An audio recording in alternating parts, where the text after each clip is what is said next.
નમસ્કાર સ્ટુડન્ટ, સ્વાગત છે આપનું મારી યુટ્યુબ ચેનલમાં। આજે આપણે જોવા જઈ રહ્યા છીએ ચેપ્ટર નંબર 5 શાંતિની શોધમાં બુદ્ધ અને મહાવીર, ધોરણ 6 સામાજિક વિજ્ઞાન, ચેપ્ટર નંબર 5 બરાબર છે। આની પહેલાં આપણે 1 થી 4 ચેપ્ટર જોઈ ગયા હતા। જો તમે એ ચેપ્ટર જો તમે એ લેક્ચર્સ જો તમે નથી જોયા તો સૌથી પહેલાં તમે એ લેક્ચર્સ જોજો, કારણ કે ક્યાંક ને ક્યાંક તમારો કોન્સેપ્ટ જે છે એ ક્લિયર નહીં હોય તો તમે અહીંયા પણ સમજી નહીં શકો। ઇતિહાસને સમજવા માટેની બેસ્ટ રીત છે એ છે કે ભાઈ તમે કોન્સેપ્ટને સમજો, તમે પહેલેથી જે છે એની પ્રિપરેશન કરો, વચ્ચેનું કોઈ પણ ચેપ્ટર ઉપાડીને ડાયરેક્ટલી પ્રિપરેશન કરવાની કોશિશ ન કરો। તો હવે અહીંયા જે વાત કરવામાં આવેલી છે એ ભારતની બે મહાન પર્સનાલિટી, ભગવાન બુદ્ધ અને ભગવાન મહાવીર સ્વામી, બરાબર છે। આ જે પર્સનાલિટી છે, આ જે વ્યક્તિત્વ છે, ભારતના ઇતિહાસમાં જેને કહેવાય કે સુવર્ણ યુગ હતો, બરાબર છે। આ બે પર્સનાલિટી અથવા આ બે વ્યક્તિત્વએ ભારતમાં જન્મ લીધો તો આ લોકોએ ઘણા બધા ભાઈ સામાજિક અને ધાર્મિક ક્ષેત્રે કુરિવાજો હતા, તો એના કારણે આ લોકોને આવવું પડ્યું અને સમાજને છે એ સાચી દિશા દેખાડવા આવવું પડ્યું હતું। તમે જુઓ કે જનપદ કાળની જો આપણે વાત કરીએ, જનપદ કાળ એટલે શું મિત્રો? તો કે ઉત્તર વૈદિક કાળ। ઉત્તર વૈદિક કાળની આપણે જો વાત કરીએ તો ત્યારે નાના નાના જનપદ જે છે એ અસ્તિત્વમાં આવવાના શરૂ થઈ ગયા હતા। હવે આ જનપદોમાંથી જ ક્યાંક ને ક્યાંક તમે જુઓ કે મહાજનપદો બન્યા, તો એ મહાજનપદ કાળ આવ્યો। મહાજનપદ એટલે કે 16 મહાજનપદ મેં તમને વાત કરેલી હતી। આ 16 મહાજનપદ જે છે એમાંથી 14 જે છે એ રાજતંત્રાત્મક હતા અને 2 છે એ ગણતંત્રાત્મક હતા। અને પહેલાંના ચેપ્ટરમાં આપણે બધી વાત કરી ગયા છે ડિટેલમાં, જો તમે ન ખબર પડતી હોય તો તમે સૌથી પહેલાં એ ચેપ્ટરને ફોલો કરજો, બરાબર છે। તો 16 મહાજનપદો હતા, 16 માંથી 14 + 2 એટલે 14 જે છે એ રાજતંત્રાત્મક હતા અને 2 છે એ ગણતંત્રાત્મક હતા। હવે જ્યારે આ ગણતંત્રાત્મક જે 2 મહાજનપદો છે, આ ટાઈમ પીરિયડમાં આ જે ગણતંત્રાત્મક રાજ્યો જે છે અથવા તો મહાજનપદો છે, એમાં જ ભગવાન બુદ્ધ અને ભગવાન મહાવીર સ્વામી જન્મ લે છે। જ્યારે આપણે એ ચેપ્ટરમાં વાત કરી હતી ત્યારે પણ મેં તમને કીધું હતું કે આ જે 2 ગણરાજ્યો જે છે એમાં જ ભગવાન મહાવીર સ્વામી અને ભગવાન બુદ્ધ જે છે એ જન્મ લેશે, બરાબર છે। એટલે આ કાળની પરિસ્થિતિ જે છે એનાથી ભગવાન બુદ્ધ અને મહાવીર સ્વામી સારી રીતે વાકેફ હતા કે લોકો જે છે એ પોતાનો રાજ્ય વિસ્તાર કરવા માટે, ખાસ કરીને મગધ પોતાનો રાજ્ય વિસ્તાર કરવા માટે કેટલી હદ સુધી ક્રૂરતાથી લોકો સાથે, એકબીજા રાજ્યો સાથે યુદ્ધ કરે છે અને ઘણી બધી વસ્તુઓ એ લોકો જોવે છે। તે ઉપરાંત આ બંને જે છે એ ક્ષત્રિય કુળના છે, ક્યાંક ને ક્યાંક સામાન્ય પર્સનાલિટી નથી, સામાન્ય વ્યક્તિત્વ, ઓર્ડિનરી પીપલ્સમાંથી આ લોકો નથી આવતા। આ બંને જે છે ક્ષત્રિય કુળના છે, એટલે આ લોકોએ રાજપાટ પણ સારી રીતે જોયેલું છે, સારી રીતે ભોગવેલું છે, કોઈ પણ વસ્તુની કમી નથી, દુઃખ નથી। દુઃખ એટલે દુઃખ અને સુખની વ્યાખ્યા પણ આ લોકોએ આપેલી છે કે ભાઈ દુઃખ કોને કહેવું અને સુખ કોને કહેવું। સુખ એટલે આપણે એવું માનીએ છીએ કે ભાઈ આપણી પાસે સરસ મજાનો બંગલો હોય, આપણી પાસે સરસ મજાનો મહેલ હોય, સારી રીતે આપણે રાજ કરી શકીએ છીએ, આપણી પાસે બધી જ જાતની પાવર અને ઓથોરિટી છે, તો એનો મતલબ સુખ। પણ ભગવાન બુદ્ધ અને મહાવીર સ્વામીના મતે દુઃખ અને સુખની ડેફિનેશન કંઈક અલગ જ છે, અને એ ડેફિનેશન અલગ હોવાના કારણે જ ક્યાંક ને ક્યાંક તમે જુઓ કે આ બંને પર્સનાલિટીએ અલગ જે છે એ ભારતમાં જે વૈદિક અથવા તો સનાતન ધર્મ જે ચાલતો હતો એમાં ઘણા બધા કુરિવાજો અને એ બધું સમાજમાં અને ધર્મના ક્ષેત્રે કુરિવાજો આવી ગયા અને એને બદલાવાની કોશિશ આ લોકોએ કરી અને એક નવા જ ધર્મની સ્થાપના થઈ ગઈ। ભગવાન બુદ્ધે જે છે એ બૌદ્ધ ધર્મની સ્થાપના કરી, પણ ભગવાન મહાવીર સ્વામીએ જૈન ધર્મનો વિકાસ કર્યો, કેમ કે જૈન ધર્મ છે એ તમે જુઓ કે ઘણા વર્ષો પહેલાંથી જ સ્થાપિત થઈ ચૂક્યો હતો।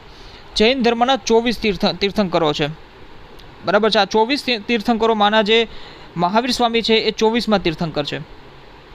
અને આ જૈન ધર્મની આપણે જો વાત કરીએ, પ્રથમ તીર્થંકર, અને એવી રીતે જો આપણે વાત કરીએ તો ભાગવત મહાપુરાણમાં પણ વૈદિક ધર્મ સાહિત્યમાં આપણે જોશું કે ભાઈ કેટલા પ્રકારના પુરાણ ને એ બધું હોય છે ભારતના ઇતિહાસમાં, ત્યારે તમે જોશો કે ભાગવત મહાપુરાણમાં પ્રથમ તીર્થંકરની જે છે એ વાત કરવામાં આવેલી છે, પ્રથમ તીર્થંકરનો જે છે એ ઉલ્લેખ કરવામાં આવેલો છે। એટલે એનો મતલબ એવો થાય છે મિત્રો કે ક્યાંક ને ક્યાંક જૈન ધર્મ છે એનો બેઝ અથવા તો એનો જે ક્યાંક કે પાયો એ ઘણા સમય પહેલાંથી જ જે છે અસ્તિત્વમાં હતો, પણ જૈન ધર્મને જે વિકાસ આપવાનું કામ કરેલું છે એ કામ કરેલું છે મહાવીર સ્વામીએ। 23મા તીર્થંકરની જો આપણે વાત કરીએ પાર્શ્વનાથજીની, તો પાર્શ્વનાથજીએ 4 સત્યો આપેલા હતા, 4 નિયમો આપેલા હતા, એ આપણે આગળ જતાં વાત કરીએ છીએ જૈન ધર્મના ઇતિહાસમાં। તો મહાવીર સ્વામીએ 5મો એક નિયમ આપ્યો, બ્રહ્મચર્ય, અને આ રીતે જે છે એ મહાવીર સ્વામીએ ઘણા બધા નવા નિયમો આપ્યા અને જૈન ધર્મ જે છે એને કાયદેસરનો એક ધર્મ તરીકેનો વિકાસ કર્યો અને સ્થાપના કરી, અને ભગવાન બુદ્ધે જે છે એ બૌદ્ધ ધર્મની સ્થાપના કરેલી હતી। તો શરૂ કરીએ આપણે ભગવાન બુદ્ધ અને ભગવાન મહાવીર સ્વામીના ઇતિહાસ વિશે। અહીંયા આપણને જૈન ધર્મ અને બૌદ્ધ ધર્મના ઇતિહાસની ડિટેલમાં માહિતી નથી મળતી, પણ ભગવાન બુદ્ધ અને મહાવીર સ્વામીના મારફતે આપણને આ ધર્મોની ઇન્ટ્રોડક્શન જેવું મળે છે, બરાબર છે, કેમ કે 6ઠ્ઠા ધોરણની બુક છે, સમજી શકાય એ વાત છે। તો ફાઇનલી આપણે ચાલુ કરીએ છીએ તો બંને જે છે એ ક્ષત્રિય કુળના હોય છે અને બંને જે છે એ સમાજ સુધારક અને ધર્મ સુધારક છે અને નવા ધર્મના સંસ્થાપક છે. હવે આ સમાજ સુધારક પણ છે અને ધર્મ સુધારક છે, તો શું એવું કહી શકાય કે એ ટાઈમ પીરિયડમાં સમાજમાં પણ ઘણી બધી પ્રોબ્લેમ્સ હતી, ઘણા બધા જે છે એ ઓબ્સ્ટેકલ્સ હતા અને ધર્મમાં પણ હતા? તો હા મિત્રો, ધર્મમાં પણ હતા અને સમાજમાં પણ હતા. તો જો આપણે વાત કરીએ ધર્મક્ષેત્ર પ્રવેશેલા કયા કુરિવાજો હતા અને સામાજિક કુરિવાજો કયા હતા, તો સૌથી પહેલાં જો તમે વાત કરીએ ધર્મક્ષેત્રની, બરાબર છે. ધર્મક્ષેત્ર તમારે પણ આ નોટ કરવું હોય ક્યાંક ને ક્યાંક તો કરી લેજો મારી ભેગા, ધર્મક્ષેત્ર અને સામાજિક ક્ષેત્ર, બરાબર છે. કારણ કે આ તમારી બુકમાં નથી આપેલું અને સમજવા માટે ખૂબ જરૂરી છે. તો ધર્મક્ષેત્ર તમે જુઓ તો બ્રાહ્મણોનું પ્રભુત્વ જે છે એ ક્યાંક ને ક્યાંક વધ્યું હતું. બ્રાહ્મણો જે રીતના જાતિ વિષમતા તો હતી જ, પહેલેથી જ હતી, પણ જાતિ વિષમતા હવે ક્યાંક ને ક્યાંક ધર્મ જે છે એ કુળ મતલબ જન્મના આધારે થઈ ગઈ કે ભાઈ બ્રાહ્મણનું જે બ્રાહ્મણની સંતાન હોય તો એ બ્રાહ્મણ જેવું જ કાર્ય કરવાનું, પછી એનામાં બ્રાહ્મણ જેવો ભલે એક પણ ગુણ ના હોય પણ કાર્ય એને બ્રાહ્મણ જેવું જ કરવાનું. અને જે છે ક્યાંક ને ક્યાંક અન્ય જે સમાજનો વર્ગ છે એને ક્યાંક ને ક્યાંક બ્રાહ્મણોના પ્રભુત્વથી ઘણું બધું નુકસાન થઈ રહ્યું હતું, ઘણું બધું સમાજમાં પ્રોબ્લેમ્સ થઈ રહ્યો હતો. તે ઉપરાંત તમે જુઓ કે યજ્ઞ અને કર્મકાંડ જે છે એની વૃદ્ધિ અહીંયા થવા માંડી છે. હવે યજ્ઞ અને કર્મકાંડને લીધે કોઈ બીજો તો કોઈ પ્રોબ્લેમ નહોતો, પણ યજ્ઞ અને કર્મકાંડને લીધે ક્યાંક ને ક્યાંક તમે જુઓ તો પશુ હિંસા થતી હતી. અને આ જે ભગવાન બુદ્ધ અને ભગવાન મહાવીર સ્વામીએ જે વાત કરેલી એ પરમ અહિંસાની વાત કરેલી છે કે ભાઈ હિંસા તો બિલકુલ નહીં કરવાની, હિંસા કરવાથી ઘણા બધા નુકસાન થાય છે. તે ઉપરાંત વૈદિક ગ્રંથોની જટિલ ભાષા હતી. એટલે વૈદિક ગ્રંથોની જટિલ ભાષા હોય એટલે શું હોય કે ભાઈ જે સત્ય વસ્તુ છે એ લોકોની સામે ન આવે. તમે જુઓ કે સંસ્કૃત પણ ઘણી બધી પ્રકારની હોય છે કે ભાઈ લૌકિક સંસ્કૃત હોય, જે છે એ ભાષાકીય જે આમ ભાષામાં આપણે જે બોલીએ છીએ એ સંસ્કૃત હોય, વૈદિક સંસ્કૃત હોય. તો સંસ્કૃત જે છે એ ઘણી આ ભાષા જટિલ હતી ત્યારના સમયમાં, અત્યારના પણ સમયમાં જટિલ છે. અત્યારે તો લગભગ ઘણા બધા લોકોને સંસ્કૃત આવડતું પણ નથી, પણ તે સમયમાં પણ વૈદિક ગ્રંથોની જે છે એ જટિલ ભાષા હતી. અને જેમ મેં કીધું કે ભાઈ પશુ બલિ અને હિંસા એ વસ્તુથી પ્રોબ્લેમ હતો ક્યાંક ને ક્યાંક. તમે જુઓ કે એ સમયમાં નવી અર્થવ્યવસ્થા ઉભરવાની કોશિશ કરતી હતી અને કૃષિ ક્ષેત્રે ઘણી બધી જે છે એ ક્રાંતિઓ થઈ રહી હતી. તો હવે કૃષિમાં ક્યાંક ને ક્યાંક તમે જુઓ કે ગાય છે, બળદ છે, આ બધા પ્રાણીઓની ખૂબ જરૂર રહેતી હોય છે. તે ઉપરાંત પણ ઘણા બધા પ્રાણીઓની જરૂર રહેતી હોય છે. અને અર્થવ્યવસ્થાના અલગ અલગ સેક્ટરમાં તમે જુઓ કે એને આપણે આગળ વધારવું છે, એને ગ્રો કરવો છે, તો તમામ વસ્તુની જરૂર પડે છે. એવા ટાઈમ પિરિયડમાં જો પ્રાણીઓની હિંસા થતી હોય, એવા ટાઈમ પિરિયડમાં જો એ વસ્તુને આગળ વધતી જો અર્થવ્યવસ્થાને આગળ વધતી જો અટકાવવા માટે ઘણી બધી વસ્તુઓ બાધારૂપ થતી હોય તો એને રોકવી જરૂરી હતી. તો આ બધા કારણોસર જે છે એ ધર્મક્ષેત્રે પરિવર્તન લાવવા માટે, જે કુરિવાજો પ્રવેશેલા હતા એના માટે પરિવર્તન લાવવા માટે ભગવાન મહાવીર સ્વામી અને બુદ્ધ ભગવાને ઘણી બધી પ્રયત્ન કર્યા અને લોકોને જે છે સત્યનો રસ્તો દેખાડ્યો. હવે સામાજિક ક્ષેત્ર શું કુરિવાજો હતા તો કે ભાઈ અમીર ગરીબનું અંતર વધ્યું. મેં તમને કીધું એમ કે ભાઈ વર્ગ વિષમતા તો પહેલાં પણ હતી, પણ હવે અમીર અને ગરીબી વચ્ચેનું વર્ગ જે છે એ અંતર વધી ગયું. અને ક્યાંક ને ક્યાંક તમે જુઓ કે વર્ગ સંઘર્ષ થવા લાગ્યો કે ભાઈ અમારો વર્ગ આગળ અને અમારો વર્ગ આગળ, બરાબર છે. બ્રાહ્મણો એમ કે ભાઈ અમે લોકો આગળ, જ્યારે ક્ષત્રિયો એમ કે ભાઈ અમે લોકો આગળ, તે ઉપરાંત વ્યાપારીઓ એમ કે ભાઈ અમે લોકો આગળ. તો ક્યાંક ને ક્યાંક તમે જુઓ કે વર્ગ વચ્ચેનો સંઘર્ષ થવા લાગ્યો. તે ઉપરાંત પણ જો તમે વાત કરી કે રાજનૈતિક પરિસ્થિતિઓ જે છે એ ક્યાંક ને ક્યાંક ઘણી બધી રીતે પાછળ હતી. રાજનૈતિક પરિસ્થિતિઓની જો તમે વાત કરીએ તો ઘણા બધા યુદ્ધ થવા લાગ્યા જનપદો અને મહાજનપદો વચ્ચે. જનપદોમાંથી મહાજનપદો બન્યા અને આ બધા મહાજનપદો મેં તમને કીધું એમ ગયા પ્રમાણે કે ભાઈ એકબીજા સાથે સંઘર્ષ કરતા હતા કે કોણ સુપ્રીમેસી અથવા તો કોણ જે છે એ સર્વોચ્ચતા સ્થાપિત કરી શકે. એમાં પણ મેં તમને કીધેલું હતું કે ભાઈ 4 મહાજનપદો વચ્ચે તો વિશેષ સંઘર્ષ રહેતો હતો. અને આ 4 મહાજનપદોમાંથી પણ એક મહાજનપદ જે મગધ જે છે એ ક્યાંક ને ક્યાંક ખૂબ સારી રીતે ઉભરી આવે છે. તો એ બધી પરિસ્થિતિઓને જોતાં ક્યાંક ને ક્યાંક એવું લાગતું હતું કે સમાજનું ભલું કરવાની જગ્યાએ આ લોકો સુપ્રીમેસી અથવા તો જે અલગ અલગ રાજનૈતિક સંગઠનો છે, જે અલગ અલગ મહાજનપદો છે, એને સમાજનું ભલું કરવાનું હતું. પણ સમાજનું ભલું કરવાની વાત એક રહી ગઈ અને બધા જ પોતાની જમીન વિસ્તાર વધારવામાં જે છે ક્યાંક ને ક્યાંક ઇન્ટરેસ્ટ લેવા લાગ્યા. તે ઉપરાંત પણ જો મેઇન ફેક્ટરની વાત કરીએ ને સામાજિક ક્ષેત્રની, તો તમે જુઓ કે મહાજનપદ કાળ જે છે એને આપણે શું કહેતા હતા? દ્વિતીય નગરીય ક્રાંતિ. તો પ્રથમ નગરીય ક્રાંતિ કોને કહીએ કે ભાઈ આપણે સિંધુ ખાટીની સભ્યતા હતી, સિંધુ ખીણની સભ્યતા હતી, એને પ્રથમ નગરીય ક્રાંતિ આપણે કહેતા હતા. શું કામ કહેતા હતા એના વિશે મેં તમને ચર્ચા કરેલી હતી. દ્વિતીય નગરીય ક્રાંતિની પણ મેં તમને વાત કરેલી હતી કે ભાઈ મહાજનપદ કાળ જે છે એને ક્યાંક ને ક્યાંક દ્વિતીય નગરીય ક્રાંતિ કહીએ છીએ આપણે. તો હવે આ દ્વિતીય નગરીય ક્રાંતિનો મતલબ શું છે કે ભાઈ ભૌતિક સુવિધાવાદી જે છે અથવા ભૌતિક સુખ સુવિધા જે છે એમાં વિસ્તાર થશે. લોકો જે છે એ ક્યાંક ને ક્યાંક પ્રકૃતિ અથવા તો જેને કહી શકાય કે સત્ય વસ્તુ જે છે એને છોડીને ભૌતિક સુખ સુવિધામાં ફસાયેલો રહે છે. હવે તો ભૌતિક સુવિધાવાદી નીતિનો પ્રતિકાર કર્યો મહાવીર સ્વામી અને બુદ્ધ ભગવાને. સંયમ અને સરળ જીવન જે છે એની તરફેણની વિરુદ્ધ જો કોઈ પણ વસ્તુ જાય તો એ વસ્તુ ખોટી છે, એવું આ બે મહાન વ્યક્તિત્વનું કહેવાનું હતું. તમે જુઓ કે અત્યારના પણ ટાઈમ પિરિયડમાં તમે જુઓ કે જરાક પણ આપણે સંયમ અને સરળ જીવનને જો ગુમાવીએ છીએ તો સમાજમાં ક્યાંક ને ક્યાંક ઘણી બધી વસ્તુઓ અનૈતિક બનાવો પણ બને છે, ઘણી બધી અનિચ્છનીય વસ્તુ બને છે, નિંદનીય વસ્તુઓ બને છે. અત્યારના પણ તમે જુઓ ટાઈમ પિરિયડ ખૂબ ખરાબ ચાલે છે. એવી જ વસ્તુ ભગવાન મહાવીર સ્વામી અને બુદ્ધ ભગવાને કીધું કે ભાઈ સંયમ અને સરળ જીવન તો રહેવું જ જોઈએ અને ભૌતિક સુખ સુવિધા જે છે ક્યાંક ને ક્યાંક ખૂબ ઓછી હોવી જોઈએ, જ્યાં જરૂર પડે ત્યાં જ એનો ઉપયોગ કરવાનો છે. તો આ ભૌતિક સુવિધાવાદી નીતિ જે છે એનો પ્રતિકાર કરવા સ્વરૂપે, દ્વિતીય નગરીય ક્રાંતિનો પ્રતિકાર કરવા સ્વરૂપે, સામાજિક ક્ષેત્રે સુધારણા લાવવાના સ્વરૂપે ભગવાન મહાવીર સ્વામી અને બુદ્ધ ભગવાને ખૂબ સરસ કામ કર્યું છે. તો હવે આપણે થોડુંક વાંચી લઈએ કે ભાઈ ઈસવીસન પૂર્વે 6ઠી સદીમાં બીજું એ કે આ જે ભગવાન બુદ્ધ અને ભગવાન મહાવીર સ્વામીની આપણે વાત કરીએ તો એના જન્મની જો આપણે વાત કરીએ તો જન્મની ડેટ જે છે ને એ કોઈ ફિક્સ ના હોય. મહાવીર સ્વામીની પણ 2-3 ડેટ્સ છે અને ભગવાન બુદ્ધની પણ 2-3 ડેટ્સ છે, કેમ કે આ ઇતિહાસ છે અને અલગ અલગ ગ્રંથોમાંથી, કેમ કે આમાં એટલું બધું પુરાતત્વ ક્ષેત્રે એટલું બધી માહિતી આપણને નથી મળતી. આપણે જે છે એ ઓલમોસ્ટ ડિપેન્ડન્ટ આપણે સાહિત્ય ઉપર રહેવું પડે છે. કોના ઉપર રહેવું પડે છે કે ભાઈ સાહિત્ય ઉપર. જૈન ધર્મના સાહિત્ય અને બૌદ્ધ ધર્મના સાહિત્ય છે એના ઉપર ડિપેન્ડન્ટ રહેવું પડે છે. એટલે એવી કોઈ ફિક્સ ડેટ આમાં નથી મળતી. તેમ છતાં આગળના ધોરણોમાં તમે જુઓ અને ભારતના ઇતિહાસની તમે આગળ વાત કરો તો તમને ક્યાંક ને ક્યાંક 2 થી 3 ડેટ્સ આપેલી હોય છે, બરાબર છે. પણ એ રીતે આપેલી હોય છે કે ભાઈ આના અથવામાં આ, એ રીતે કોઈ ફિક્સ ડેટ નથી હોતી. વાત કરીએ ઈસવીસન પૂર્વે 6ઠી સદીમાં ભારતમાં સામાજિક અને ધાર્મિક સુધારણા ક્ષેત્રે મહત્વપૂર્ણ કાર્યો થયા. ઈસવીસન પૂર્વેની 6ઠી સદીની જો આપણે વાત કરીએ તો એમાં સામાજિક અને ધાર્મિક ક્ષેત્રે પ્રવેશેલા, મેં તમને કીધું એમ કે ભાઈ સામાજિક ક્ષેત્રે કયા કુરિવાજો હતા, ધાર્મિક ક્ષેત્રે કયા કુરિવાજો હતા, બંને અલગ વસ્તુ છે. સમાજમાં કુરિવાજો ફેલાય ને તો એ પણ અલગ વસ્તુ છે અને ક્યાંક ને ક્યાંક ધર્મમાં કુરિવાજો ફેલાય તો એ પણ અલગ વસ્તુ છે. પણ હા, ધર્મમાં જો પેલા કુરિવાજ ફેલાય ને તો એના લીધે સમાજમાં કુરિવાજ ફેલાતા વાર નથી લાગતી. સમાજમાં કુરિવાજો ઓટોમેટિક નથી આવતા, ધર્મમાં કુરિવાજો ફેલાય છે તેના જ કારણે સમાજમાં કુરિવાજો ફેલાય છે. ધર્મ કોઈ દિવસ ખોટો નથી હોતો. જો ધર્મ ખોટો હોય તો એને ધર્મ કહી જ ન શકાય, એને અધર્મ કહી શકાય. પણ એ ધર્મમાં જે સત્ય ધર્મ જે હોય છે, સત્ય સનાતન ધર્મ છે, એની અંદર ક્યાંક ને ક્યાંક કુરિવાજો ફેલાય છે. કોના કારણે કુરિવાજો ફેલાય છે તો કે ભાઈ માણસને લીધે. માણસ માત્ર ભૂલને પાત્ર, એવી તો આપણે ગુજરાતીમાં કહેવત પણ છે. તો માણસને લીધે ક્યાંક ને ક્યાંક ધર્મમાં કુરિવાજો ફેલાય છે અને એ ધર્મનું પાલન કરનારા તમામ અનુયાયીઓ છે એમાં કુરિવાજો ફેલાય એટલે આખા સમાજમાં કુરિવાજો ફેલાય છે. તો અહીંયા એ જ વાત કરેલી છે કે ભાઈ સામાજિક અસમાનતા, અનૈતિક બાબતો, મેં તમને કીધું એમ કે ભાઈ સામાજિક અસમાનતા પણ હતી. અનૈતિક બાબતો સામે કેટલાક મહાન સુધારકોએ કાર્ય કર્યું. એમાં ગૌતમ બુદ્ધ અને મહાવીર સ્વામી મુખ્ય છે. આપણે ગૌતમ બુદ્ધ અને મહાવીર સ્વામીના જીવન, એમની સાધના અને તેમણે સ્થાપેલા માનવ ધર્મને સમજવાનો પ્રયત્ન કરીશું. તો ભગવાન મહાવીર સ્વામી અને બૌદ્ધ ભગવાને માનવ ધર્મની સ્થાપના કરેલી છે. એને એવું નથી કીધું કે ભાઈ આ હું જે વાત કહું છું અથવા મારો જે ઉપદેશ છે એ માત્ર મારા અનુયાયીઓ પૂરતો ના, સમગ્ર માનવો પૂરતો છે. આખી સંસારના જેટલા પણ માનવો છે એના માટે છે. મહાવીર સ્વામીના જેટલા પણ ઉપદેશો છે એ સંસારના તમામ મનુષ્યો માટે છે. કોઈ પણ ધર્મ જાતિનો હોય એ તમામ મનુષ્ય માટે છે અને માનવ ધર્મની સ્થાપના કરેલી છે.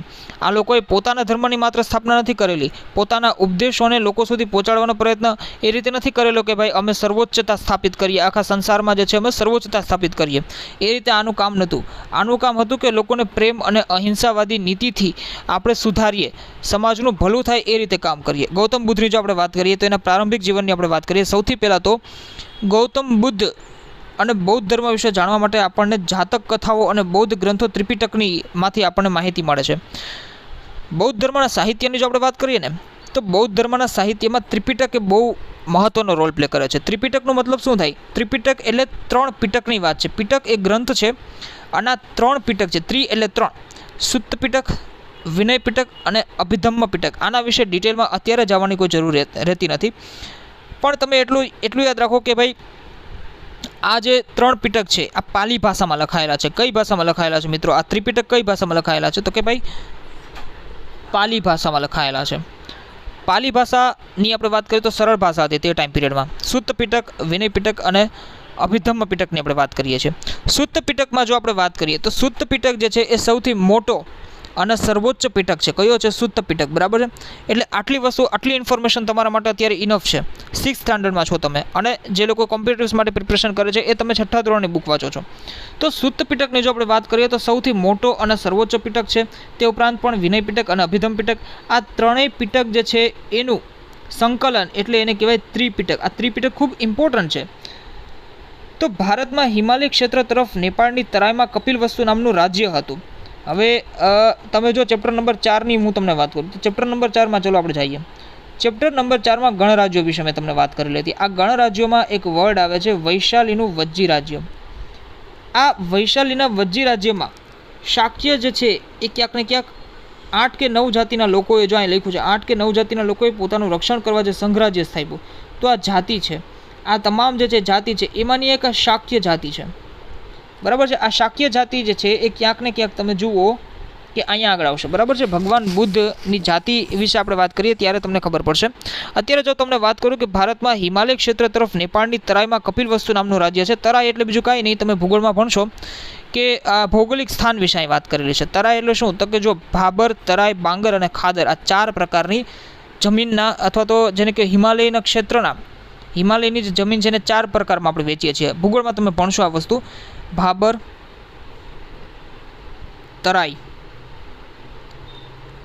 બાંગર અને ખાદર. તમારે લખવું હોય તો લખી લેજો, બરાબર છે. એમાં ભાબર છે ને, ભાબર એ સૌથી ઉપરની જમીન હોય છે. તરાઈ શું હોય છે? તો કે તરાઈ જે છે હિમાલય ક્ષેત્રમાં, આ હિમાલય આ રીતના હોય, બરાબર છે.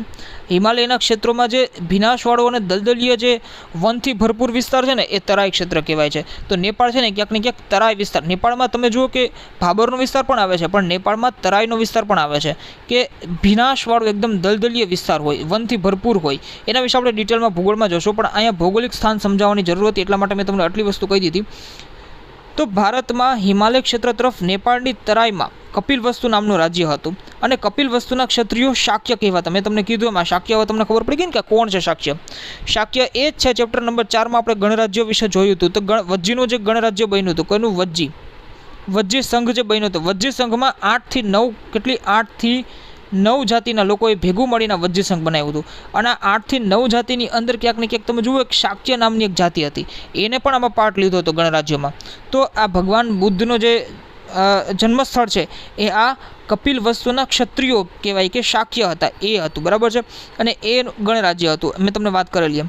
આ ગણરાજ્યના વડા જે છે ને એ શુદ્ધોધન હતા. એટલે એમ કહી શકાય કે ભગવાન બુદ્ધ આ 8 થી 9 જાતિઓએ જે સંઘ બનાવ્યો હતો એ ભગવાન બુદ્ધના પિતા જે છે એમાંની એક જાતિ, શાક્ય જાતિના પ્રેસિડેન્ટ હતા, અથવા તો વડા હતા, પ્રધાન હતા. તો ભગવાન બુદ્ધ એક ખૂબ ઊંચી પર્સનાલિટી કહી શકાય, એક ખૂબ જેને કહો ને કે રાજકુમાર કહી શકાય, રાજકુમાર, બરાબર છે. હવે તમે જુઓ કે ઓકે, આ ગણરાજ્યના વડા શુદ્ધોધન હતા. શુદ્ધોધનના પતિ મહાદેવી હતા. ક્યાંક એને મહાદેવી કહે છે, ક્યાંક એને મહામાયા કહે છે, વોટ એવર, આપણે એ વસ્તુમાં પડવાની જરૂર નથી. તમે યાદ રાખજો કે ઘણી બુક્સમાં તમે મહામાયા વાંચો તો તમે એ રીતે એને ફોલો કરજો. તો શુદ્ધોધનના પત્ની જે છે એ મહાદેવી હતા, બરાબર છે, અથવા તો જેને કહ્યું કે મહામાયા, બરાબર છે. ગૌતમ બુદ્ધનો જન્મ ઈસવીસન પૂર્વે 566માં તમારી બુકમાં ડેટ આપેલી છે, આને જ ફોલો કરજો તમે. 566માં શુદ્ધોધન અને માયાદેવીના જે છે એ ઘરે થયો, બરાબર છે. તેમનું બાળપણનું નામ સિદ્ધાર્થ હતું. ગૌતમ બુદ્ધ જે છે એનું બાળપણનું નામ સિદ્ધાર્થ હતું. બુદ્ધ તો એને જ્ઞાન પ્રાપ્તિ કરેલી ત્યારબાદનું નામ છે બુદ્ધ, અને ગૌતમ છે એના ગોત્રનું નામ છે. મિત્રો યાદ રાખજો, ગૌતમ બુદ્ધ એનું નામ નથી, ગૌતમ એ ગોત્રનું નામ છે. ગોત્ર એટલે શું એના વિશે તમારે જાણવાની કોઈ જરૂર રહેતી નથી ડિટેલમાં, કેમ કે ઘણી બધી વસ્તુઓ ભારતમાં જે છે હોય છે, જાતિ અલગ હોય છે, એની અંદર ગોત્ર આવતા હોય છે, એની અંદર પણ ઘણી બધી પેટા વસ્તુઓ આવતી હોય છે. તો એ બધી ડિટેલમાં જાણવાની જરૂર નથી, પણ એટલું યાદ રાખજો કે એનું જે ગોત્ર હતું, એક જાતિની અંદર એક ગોત્ર આવે, ગોત્રનું નામ હતું ગૌતમ. અને આ ગૌતમ અને બુદ્ધ પછી એનું જ્ઞાન પ્રાપ્ત કર્યું, ત્યારબાદ એનું નામ બુદ્ધ પડ્યું. પણ બચપનમાં તો કોઈને ખબર ના હોય કે આટલી મોટી વ્યક્તિત્વ છે, તો બચપનમાં એનું નામ હતું, જે એનું રિયલ નેમ જે છે એ ક્યાંક ને ક્યાંક તમે જુઓ સિદ્ધાર્થ નામ છે, બરાબર છે. જન્મના થોડા દિવસો બાદ જ એમના માતા જે છે એ માયાદેવી મૃત્યુ પામ્યા. તેમનું પાલન પોષણ જે છે એ ગૌતમી મહાપ્રજાપતિએ કર્યું હોવાથી એ એમના પાલક માતા કહેવાય છે. નાનપણથી જ સિદ્ધાર્થ શિક્ષણ અને જ્ઞાન સાથે સંકળાયેલા હતા. સિદ્ધાર્થ જે છે એ ખૂબ જ આગળ પડતી પર્સનાલિટી હતી, એટલે કે એનું જે વ્યક્તિત્વ છે આખું અલગ હતું. એ સિદ્ધાર્થ જે છે એ ક્યાંક ને ક્યાંક તમે જુઓ બચપનથી જ સંન્યાસી તરફ એનું ઝુકાવ હતો, સંન્યાસ તરફ ઝુકાવ હતો, તે ઉપરાંત જ્ઞાન તરફ ઝુકાવ હતો, તે ઉપરાંત સંસારના જે સુખ છે એને ભોગવવાની એટલી બધી એની ઈચ્છા નથી. તો આ બધી વસ્તુ, તે ઉપરાંત કપિલ વસ્તુની બાજુમાં જે આલાર કલામ જે છે એ નામના એક સંતનો આશ્રમ આવેલો હતો, અને ત્યાં એ એમના ગુરુ હતા, ત્યાં જ એમને શિક્ષા લીધી, ગ્રહણ કરેલી હતી. તેમના આશ્રમમાં જતાં અહીં તેઓ ધ્યાન ધરતા હતા. તો ધ્યાનની પ્લસ યોગની આ બધી શિક્ષા એને આલાર કલામના આશ્રમમાં લીધેલી હતી. તો એમના ગુરુ તો હતા જ. સિદ્ધાર્થ જ્ઞાન અને સમાધિની ચર્ચા કરતા હતા. હવે જો આવું બધું થાય ને, એટલે એક તો ક્ષત્રિય કુળમાં એનો જન્મ હતો, એટલે એને રાજપાટને પ્લસ પોતાનો રાજ્ય વિસ્તાર કરવો, લોકો ઉપર રાજ કરવું, આ બધી વસ્તુમાં એનો ધ્યાન દેવું જોઈએ. પણ આનો જે ઝુકાવ હતો એ સંન્યાસ તરફ હતો, ક્યાંક ને ક્યાંક તમે જુઓ યોગ તરફ હતો, તે ઉપરાંત સમાધિ તરફ હતો. તો એના પિતાને ચિંતા થઈ, કોઈ સ્વાભાવિક વાત છે, સમાજમાં કોઈ પણ વ્યક્તિ હોય, કોઈ પણ પિતા હોય, એને ચિંતા થાય કે ભાઈ મારો પુત્ર જે છે એ ક્યાંક ને ક્યાંક સમાજથી અલગ ન રહે. તો આમાં પણ એવું થયું, એના પિતાને ચિંતા થઈ. એમને લાગ્યું કે સિદ્ધાર્થ સંન્યાસી તો નહીં થઈ જાય ને. તો સિદ્ધાર્થના યુવાવસ્થામાં જ લગ્ન કરવામાં આવ્યા, અને એમની પત્નીનું નામ હતું યશોધરા, અને એમને પુત્ર પણ થયો, એમનું નામ હતું રાહુલ. હવે વાત આવે છે સાચી ભગવાન બુદ્ધના, કે સિદ્ધાર્થમાંથી ભગવાન બુદ્ધ કઈ રીતે થાય છે. સિદ્ધાર્થમાંથી ટ્રાન્સફોર્મ થાય છે ભગવાન બુદ્ધ, ગૌતમ બુદ્ધ, બરાબર છે. તો વાત કરીએ આપણે કે એમની માતા વિશે વાત કરી, એના જાતિ વિશે વાત કરી શાક્ય, બરાબર છે. પણ હવે ગૃહત્યાગનું મગજમાંથી એને કેવી રીતે ખ્યાલ આવ્યો હશે. બચપનથી જ મેં તમને કીધું એમ કે ભાઈ સમાધિ પ્લસ યોગ ધ્યાન આ બધી વસ્તુમાં તો આગળ પડતા હતા જ, પણ તેમ છતાં કોઈ એક પ્રોપર કારણ તો હોય ને કે ભાઈ ગૃહત્યાગનો એને ખ્યાલ કેવી રીતે આવ્યો છે. તો એના 4 કારણો છે મુખ્યત્વે. તમારી બુકમાં નથી આપેલા, એટલે બુકમાં જોવાની કોઈ કોશિશ ના કરે. 4 કારણોમાંથી પહેલું તમારે લખવું હોય તો લખી લેજો. એક વૃદ્ધ વ્યક્તિને એમને જોયા. વૃદ્ધ વ્યક્તિને જોયા તો એમને એવો ખ્યાલ આવ્યો કે સંસારમાં દુઃખ છે. કેમ કે જ્યાં સુધી આપણું શરીર યુવાવસ્થામાં છે ત્યાં સુધી તો હું એકદમ તરોતાજા છું, બરાબર છું, મને કોઈ પણ પ્રોબ્લેમ નથી. પણ જ્યારે હું વૃદ્ધ થઈશ ત્યારે બધી જ પ્રોબ્લેમ્સ મારી પાસે હશે. અને સુખના જે દિવસો છે, એટલે કે યુવાવસ્થાના જે દિવસો છે એ માત્ર 50 વર્ષ હોઈ શકે, પણ ત્યારબાદ ધીમે ધીમે તો વૃદ્ધાવસ્થા આવવાની જ છે, અને એક સમય તો મરવાનો જ છે. તો એક વૃદ્ધ વ્યક્તિને જોયા તો એની અંદર ક્યાંક ને ક્યાંક સાધનાની અથવા તો જે રિયલ જ્ઞાન છે, રિયલ નોલેજ છે, એનલાઇનમેન્ટ જેને કહી શકાય, એની તલપ લાગી એને કે આ વસ્તુ ભોગવવી, સંસારને ભોગવવો એ મારા માટે બરાબર યોગ્ય ના કહેવાય, ન કોઈ પણ સમાજના કોઈ પણ વ્યક્તિ માટે બરાબર ના કહેવાય. તો એક વૃદ્ધ વ્યક્તિને જોયા તો એનું મન પરિવર્તન થયું. બીજું કે એક વ્યાધિગ્રસ્ત વ્યક્તિને જોયા. વ્યાધિગ્રસ્ત વ્યક્તિ એટલે શું? તો કે ભાઈ કોઈ પણ રીતે એની પાસે દુઃખ હશે. કોઈ પણ એને એક એવા વ્યક્તિને જોયો હશે કે જે ખૂબ બીમાર રહેતો હશે. તમે જુઓ અત્યારે પણ કોઈ પણ સાજા વ્યક્તિને હોસ્પિટલમાં મૂકવામાં આવે, કેન્સરની હોસ્પિટલમાં મૂકવામાં આવે તો એનું મન પરિવર્તન થઈ જાય. એને ત્યાં ગમે નહીં, 5 મિનિટ પણ રહેવું ના ગમે. લોકો રાડું નાખતા હોય છે, લોકોને દુઃખ દર્દ થતા હોય છે. તો જે નબળા હૃદયના વ્યક્તિ છે, ઇવન જે કઠણ હૃદયના પણ વ્યક્તિ છે, એને પણ મનમાં એકવાર માટે થઈ જાય કે આ બધું શું થઈ રહ્યું છે. તો ભગવાન બુદ્ધ સાથે પણ આવું થયું. એક વ્યાધિગ્રસ્ત વ્યક્તિને જોયા કે જે ખૂબ બીમાર હશે, કોઢમાં હશે, અથવા ઘણા બધા એના અલગ અલગ રોગ હશે, ત્યારે એનું મન પરિવર્તન થયું. ત્રીજું કે એક મૃતકને જોયા. ભગવાન બુદ્ધે એક મૃતક વ્યક્તિને જોયા. તો એની અંતિમ યાત્રા નીકળતી હશે ત્યારે ભગવાન બુદ્ધને એમ થયું કે સંસાર જે છે એ બસ આટલો જ છે. સંસારમાં એકવાર જો મૃત્યુ આવી જાય તો પૂરું. શરીરનું પણ કોઈ ઠેકાણું રહેતું નથી. પાછળથી શરીરનું શું થાય છે એ કોઈને ખ્યાલ નથી હોતો. અને ચોથું કે ભાઈ એક પ્રસન્ન સંન્યાસીને જોયો. આ બધા વ્યક્તિને જોયા તો એને દુઃખ દેખાણું, પણ એક સંન્યાસીને જોયો, એક જે સાધુને જોયા તો સાધુ હંમેશા હસતા હોય છે, બરાબર છે. સાધુને કોઈ પણ વસ્તુની ફિકર નથી હોતી. શું કામ નથી હોતી? કેમ કે એને જ્ઞાન પ્રાપ્ત કરેલું હોય છે. એને પોતાની ચિંતા કરવાની જરૂર નથી રહેતી. કેમ કે એને ખબર છે કે ભાઈ મારું ભવિષ્ય હવે શું છે. મારું ભવિષ્ય એટલે કે આપણે તો જન્મ મરણના એ બધી વાતો ખૂબ ફિલોસોફી ખૂબ ડિટેલમાં થઈ જશે. પણ કહેવાનો મતલબ એમ છે, બધાને ખ્યાલ હશે કે ભાઈ જન્મ પછી મૃત્યુ થાય, તો મૃત્યુ પછી પણ આપણી જર્ની જે છે, યાત્રા જે છે ચાલુ જ રહેવાની છે.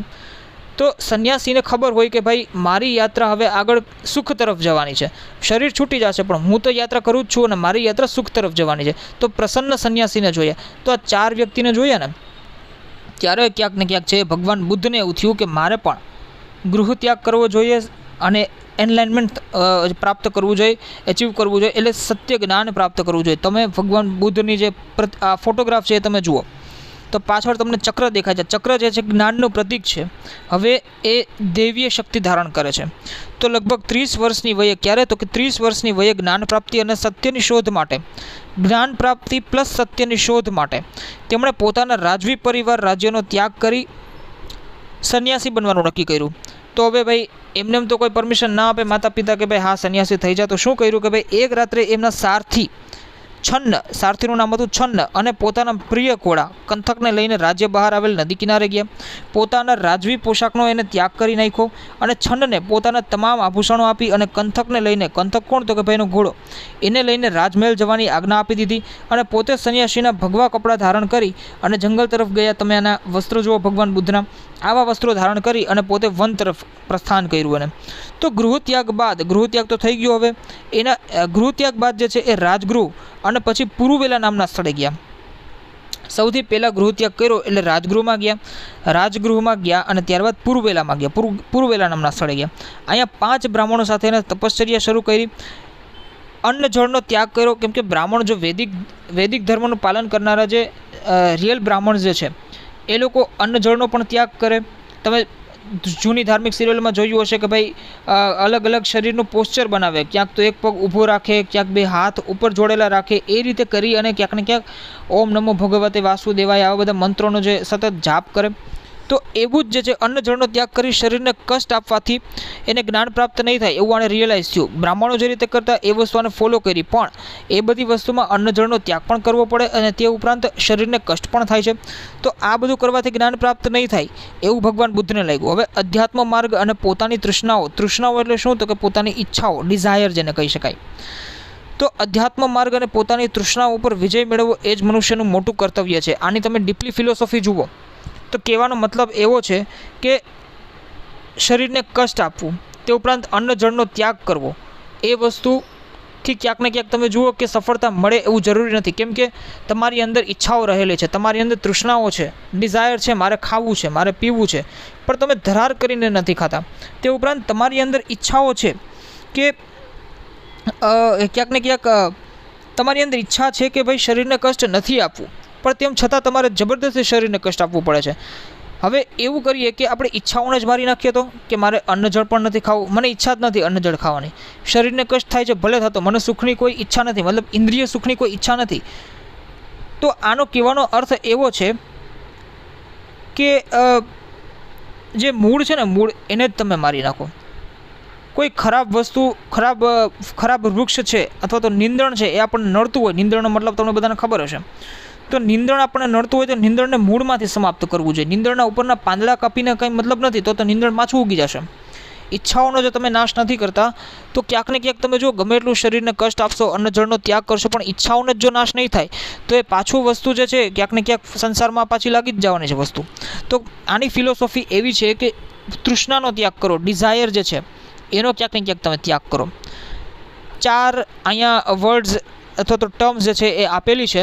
તમારી એક્ઝામ ઓરિએન્ટેડ જ વાત કરું છું કે ભાઈ મહાભિનિષ્ક્રમણ, પહેલો જ ટર્મ છે એ મહાભિનિષ્ક્રમણ. લખી લેજો આ વસ્તુ, મહાભિનિષ્ક્રમણ, જેને કહેવાય મહાભિનિષ્ક્રમણ. આ મહાભિનિષ્ક્રમણ શું છે? મહાભિનિષ્ક્રમણ એટલે એને કહેવાય ગૃહત્યાગ. ગૃહત્યાગ, બરાબર છે? જે કોમ્પિટિટિવ્સની પ્રિપરેશન કરે છે એના માટે ખાસ ઇમ્પોર્ટન્ટ. તો એવો ક્વેશ્ચન આવી શકે તમારી સામે કે ભાઈ ભગવાન બુદ્ધે મહાભિનિષ્ક્રમણ ક્યારે કર્યું? તો 29 અથવા તો 30 વર્ષની ઉંમરે. એટલે ગૃહત્યાગ ક્યારે કર્યો? 30 વર્ષની ઉંમરે. બીજું કે ભાઈ જ્ઞાન પ્રાપ્તિ. જ્ઞાન પ્રાપ્તિ જે છે એ 35 વર્ષની અવસ્થામાં થાય છે. કયા સ્થળ ઉપર થાય છે? બોધિગયામાં થાય છે. તો પેલું થઈ ગયું મહાભિનિષ્ક્રમણ, ગૃહત્યાગ કર્યો 30 વર્ષે. તે ઉપરાંત બીજી વસ્તુ આવે છે કે ભાઈ જ્ઞાન પ્રાપ્તિ, તો 35 વર્ષની ઉંમરમાં બોધિગયામાં. ત્રીજી વસ્તુ આવે છે કે એનો ઉપદેશ. ઉપદેશ જે છે એ ધર્મચક્ર પ્રવર્તન કહેવાય છે. વર્ડને મિત્રો યાદ રાખજો, તમારી બુકમાં તમે નોટ કરી જ લેજો, ધર્મચક્ર પ્રવર્તન. આ ધર્મચક્ર પ્રવર્તનને જ ક્યાંક ને ક્યાંક તમે કહો કે પ્રથમ ઉપદેશ. તો પ્રથમ ધર્મોપદેશ સારનાથમાં થાય છે. અને ચોથો એક ટર્મ આવે છે કે જેને કહેવાય છે મહાપરિનિર્વાણ. મહાપરિનિર્વાણ એટલે કે મૃત્યુ. જે બૌદ્ધ ધર્મનું પાલન કરતા હશે, અત્યારે જે આ લેક્ચર સાંભળે છે એ લોકોને આ બધી વસ્તુને ખ્યાલ હશે. તો મહાપરિનિર્વાણનો મતલબ થાય છે મૃત્યુ. તો મૃત્યુ ક્યારે થાય છે? 80 વર્ષની ઉંમરે, બરાબર છે? તો આ 4 વર્ડ ફરીથી એકવાર બોલું કે એક તો છે મહાભિનિષ્ક્રમણ, કાઉન્સમાં લખજો ગૃહત્યાગ. 30 વર્ષની ઉંમરે, 29 અથવા 30 વર્ષની ઉંમરે. બીજું આવે છે જ્ઞાન પ્રાપ્તિ કે જે 35 વર્ષની અવસ્થામાં બોધિગયામાં થાય છે. ત્રીજું ધર્મચક્ર પ્રવર્તન અથવા તો કાઉન્સમાં લખજો પ્રથમ ધર્મોપદેશ, એ થાય છે તમારું સારનાથમાં. અને ચોથું જે આવે છે મહાપરિનિર્વાણ કે જેને આપણે મૃત્યુ કહીએ છીએ, એ આવે છે 80 વર્ષની ઉંમરે. તો બોધિગયા ખાતે એક પીપળાના વૃક્ષ નીચે બેસી તેમણે સત્ય અને જ્ઞાન પ્રાપ્તિ માટે સાધના શરૂ કરી. ઘણા દિવસોની સાધના પછી વૈશાખી પૂર્ણિમાના દિવસે એમને જ્ઞાન પ્રાપ્ત થયું. જ્ઞાન પ્રાપ્ત થતાં સિદ્ધાર્થમાંથી તેઓ બુદ્ધ બન્યા. અને બુદ્ધનો અર્થ થાય છે જાગૃત અથવા તો જ્ઞાની. પાછળથી તેઓ ગૌતમ બુદ્ધ કહેવાયા. બે વર્ડ છે આ આખા બૌદ્ધ ધર્મ અને જૈન ધર્મને રિલેટેડ. એક તો અર્થ છે બુદ્ધ, બુદ્ધ, અને બીજો છે જૈન. આ બંનેનો મતલબ શું થાય છે? બુદ્ધ એટલે તો જાગૃત અથવા તો જ્ઞાની, કે જાગૃત થઈ ગયા અંદરથી, આપણે કહીએ ને જ્ઞાની થઈ ગયા અંદરથી, તો એનો મતલબ થાય છે બુદ્ધ. બુદ્ધનો મતલબ થાય છે જ્ઞાની અથવા જાગૃત, એનલાઇટેન્ડ થવું, બરાબર છે. દિવ્ય શક્તિ એટલે કે જ્ઞાન દ્વારા દિવ્ય શક્તિ પ્રાપ્ત થવી એટલે બુદ્ધ. પણ જૈનનો અર્થ શું થાય છે? જૈનનો અર્થ થાય છે, જીનનો અર્થ થાય છે કે ઇન્દ્રિયો ઉપર સંયમ અથવા ઇન્દ્રિયો ઉપર વિજય. વિજય જૈનનો અર્થ થાય છે વિજય, ઇન્દ્રિયો ઉપર વિજય. આ બે અર્થને તમે સમજી લેજો, બરાબર છે. આગળ પણ આવશે જૈનનો અર્થ, પણ અહીંયા મેં તમને કહી દીધું, કમ્પેરિઝન કરાવી દીધી. બુદ્ધનો અર્થ શું થાય છે અને જૈનનો અર્થ શું થાય છે. વાત કરીએ આપણે ઉપદેશની, તો જ્ઞાન પ્રાપ્તિ બાદ બુદ્ધ સારનાથ ગયા, જ્યાં તેમને તેમના જૂના બ્રાહ્મણ મિત્રો મળ્યા. મેં તમને વાત કરેલી હતી કે ભાઈ શરીરને કષ્ટ આપ્યો હતો, તે ઉપરાંત અન્નજળનો ત્યાગ કર્યો હતો. એના પછી બુદ્ધે જે છે પોતાનો રસ્તો અલગ કરી લીધો, પણ જે જ્ઞાન પ્રાપ્તિ થયું ત્યારબાદ પાછા જો એ જાય છે તો એમને એમના જૂના બ્રાહ્મણ મિત્રો મળે છે, 5 બ્રાહ્મણો. સૌ પ્રથમ વખત તેમણે આ 5 બ્રાહ્મણ મિત્રોને જ સારનાથ ખાતે ઉપદેશ આપેલો. તો એવું ક્વેશ્ચન આવી શકે એક્ઝામમાં કે ભાઈ સૌ પ્રથમ ઉપદેશ કોણે આપેલો? તો કે ભાઈ બ્રાહ્મણ મિત્રોને આપેલો હતો, જે 5 બ્રાહ્મણ મિત્રો છે એમને આપેલો હતો. સારનાથ ખાતે ઉપદેશ આપ્યો હતો. બુદ્ધના આ પ્રથમ ઉપદેશને ધર્મચક્ર પ્રવર્તન કહેવામાં આવે છે, મેં તમને જેમ કીધું એમ. હવે ઉપદેશ શું આપ્યો ભગવાન બુદ્ધે? તો બુદ્ધે સંસારના દુઃખોમાંથી મુક્તિ મેળવવા માટે ખૂબ જ સરળ અને સાદો ઉપદેશ આપ્યો. આનો મેઇન એમ જે છે, મેઇન જે ધ્યેય છે, એ તૃષ્ણા જે છે, ઈચ્છાઓ, એને મારવાનો હતો. મેં તમને ઉપર સમજાવ્યું. તેમ છતાં 4 આર્ય સત્ય આપ્યા, એને આપણે સમજવાની કોશિશ કરીએ કે ભાઈ શું કીધું કે સંસાર દુઃખમય છે, બરાબર છે. સંસાર દુઃખમય છે. દુઃખનું કારણ તૃષ્ણા છે. તૃષ્ણા એટલે ડિઝાયર અથવા ઈચ્છાઓ. દુઃખનો નાશ એ ઈચ્છાઓનો નાશ છે, તૃષ્ણાનો ત્યાગ છે. દુઃખનો નાશ આપણે કરવો હોય તો ઈચ્છા જે છે એનો ત્યાગ કરવો પડે, અને અષ્ટાંગિક માર્ગ એ અપનાવવાથી તૃષ્ણાનો ત્યાગ થાય છે. પેલું ઉપદેશમાં એ દુઃખની વાત કરે છે, દુઃખની ડેફિનેશન દે છે. બીજા ઉપદેશની જો આપણે વાત કરીએ તો દુઃખનું કારણ કહે છે આપણને. પહેલામાં શું કહે છે? સંસાર દુઃખમય છે. મેં તમને કીધું હતું કે ભાઈ 4 વ્યક્તિને એને જોયા તો એમાંથી એને ખબર પડી કે સંસાર જે છે દુઃખમય છે. હવે સંસાર દુઃખમય છે તો આ સંસારમાં દુઃખ આવવાનું કારણ શું છે? એક કારણ છે તૃષ્ણા, લોકોની ઈચ્છા, મનુષ્યની ઈચ્છા. મારે આ વસ્તુ પ્રાપ્ત કરવી છે, હવે એ વસ્તુ મને પ્રાપ્ત ન થઈ તો મને દુઃખ થશે. તો દુઃખનું કારણ જે છે એ તૃષ્ણા. દુઃખનો નાશ એ તૃષ્ણાનો ત્યાગ છે. હવે મારે મારા જીવનમાંથી દુઃખનો નાશ કરવો છે તો મારે ક્યાંક ને ક્યાંક ઈચ્છાઓનો ત્યાગ કરવો પડશે. જે થાય છે એ બરાબર થાય છે, મને કોઈ વસ્તુની ઈચ્છા નથી, એ રીતે મારે દુઃખનો નાશ થઈ જશે. અને હવે જે છે એ ફાઇનલી આપણે કહીએ છીએ તૃષ્ણા, ડિઝાયર, બરાબર છે, કે ઈચ્છા. ઈચ્છાઓનો ત્યાગ કઈ રીતે થાય? તો કે ભાઈ અષ્ટાંગિક માર્ગ જે ભગવાન બુદ્ધે આપેલો છે એ આપણે અપનાવી લઈએ, એનો એક્સેપ્ટ કરી લઈએ તો તમે જુઓ કે તૃષ્ણાનો ત્યાગ થઈ જાય છે. અને આ 4 જે નિયમો છે એનું પાલન થઈ જાય તો તમે પણ બુદ્ધની જેમ જ્ઞાની બની જાઓ છો, બરાબર છે. આવી વસ્તુ ભગવાન બુદ્ધની ફિલોસોફી કહે છે, ભગવાન બુદ્ધનું દર્શનશાસ્ત્ર કહે છે. બુદ્ધે સમજાવેલા 4 આર્ય સત્ય બૌદ્ધ ધર્મના સિદ્ધાંત તરીકે જાણીતા થયા, જેને સમ્યક દર્શન પણ કહેવામાં આવે છે. સમ્યક એટલે શું? તો કે ભાઈ સામાન્ય રીતે તમે જુઓ કે સમ્યક એટલે સમાન, સરખું. આપણે કહીએ ને કે ભાઈ સમ્યક દૃષ્ટિ, સમ્યક સંકલ્પ જો આમ આપેલું જ છે તમને. તે ઉપરાંત સમ્યક વાણી, સમ્યક કર્મ, સમ્યક આજીવિકા. સમ્યકનો અર્થ થાય છે કે ભાઈ સંસ્કૃત શબ્દ છે, એનો અર્થ થાય છે કે સારી રીતે, બરાબર છે. આ જે ભગવાન બુદ્ધે સમજાવેલા 4 આર્ય સત્ય છે એ બૌદ્ધ ધર્મના સિદ્ધાંત તરીકે જાણીતા છે. અને એમાં આપણે જોયું કે સમ્યક દર્શન એને કહેવામાં આવે છે. સમ્યક દર્શન એટલે સારી રીતે આ બધાનું દર્શન થાય છે, એ રીતે આપણે એને લેવાનું છે. હવે ભગવાન બુદ્ધ જે છે એક મહાન સુધારક તરીકે તમે જુઓ મેં તમને કીધું એમ કે ભાઈ બુદ્ધ જે છે એ મહાન ધાર્મિક અને સામાજિક સુધારક હતા. ધર્મ અને સમાજમાં વ્યાપેલા દૂષણો દૂર કરવા માટે એમણે આજીવન કાર્ય કર્યું.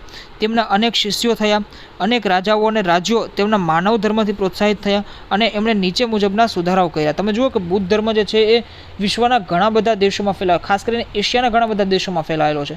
અને તે ઉપરાંત એશિયાના દીપક તરીકે જે છે એ ક્યાંક ને ક્યાંક બુદ્ધ જે છે એ ભગવાન બુદ્ધને આપણે કહીએ છીએ. બરાબર છે. લાઇટ ઓફ ધી એશિયા જેને કહેવાય છે. ઇંગ્લિશમાં ગુજરાતીનું ટ્રાન્સલેટ કરવામાં થોડી મારી મિસ્ટેક થઈ ગઈ, પણ લાઇટ ઓફ ધી એશિયા એને આપણે ભગવાન બુદ્ધને કહીએ છીએ. ચલો, ઈશ્વર અને આત્માનો એને અસ્વીકાર કર્યો, ઇનકાર કર્યો. હવે બુદ્ધે ઈશ્વર અને આત્માનો ઇનકાર કરી કર્મવાદને મહત્વ આપ્યું. એટલે એમાં કેવું થતું હતું કે ભાઈ ઈશ્વર અને આત્મા ઉપર લોકો જે છે ડિપેન્ડન્ટ બની ગયા હતા. કર્મને લોકો પ્રાધાન્ય નહોતા આપતા.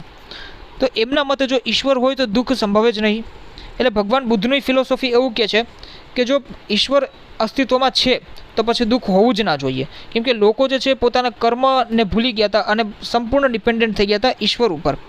એટલે ભગવાન બુદ્ધે કર્મને પ્રાધાન્ય આપવાનું કીધું અને એને કીધું કે ભાઈ ઈશ્વર હોય તો દુઃખ સંભવે જ નહીં. એટલે આપણે જ આપણા સુખ દુઃખના, જેને કહેવાય કે આપણે જ આપણા સુખ દુઃખના આપણે જ આપણે ભાગ્ય નિર્માતા છીએ. આ ભગવાન બુદ્ધની ફિલોસોફી કહે છે.